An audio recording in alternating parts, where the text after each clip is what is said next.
তোমার জীবনে কঠিন সময়ের উপস্থিতি আছে বলেই না সত্যি কথা বলতে তুমি সুন্দর কিংবা সরল সময়ের সমাগমটা বুঝতে পারো। কি ঠিক বললাম তো? হ্যাঁ, তুমি যেটা শুনেছো একেবারেই ঠিক শুনেছো, কোনো ধরনের ভুল শোনোনি। তার জন্যই আজকের ভিডিওটা, শুনতে থাকো। সত্যি কথা বলতে আমাদের জীবনে এই কঠিন সময়গুলো প্রত্যেকের টার্নিং হয়ে দাঁড়ায়।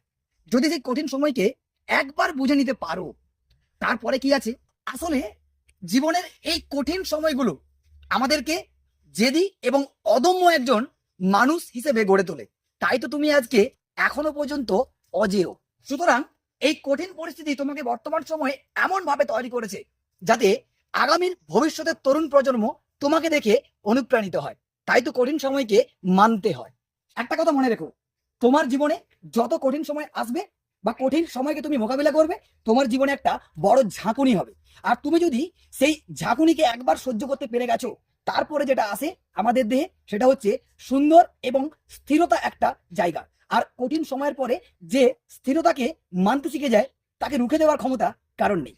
তাই তো বলি, কঠিন সময়কে মোকাবিলা করতে শেখো, তাহলে দেখবে তোমার জীবনে সরলতা কিংবা সৌন্দর্যতা ধরা এমনিতেই দেবে।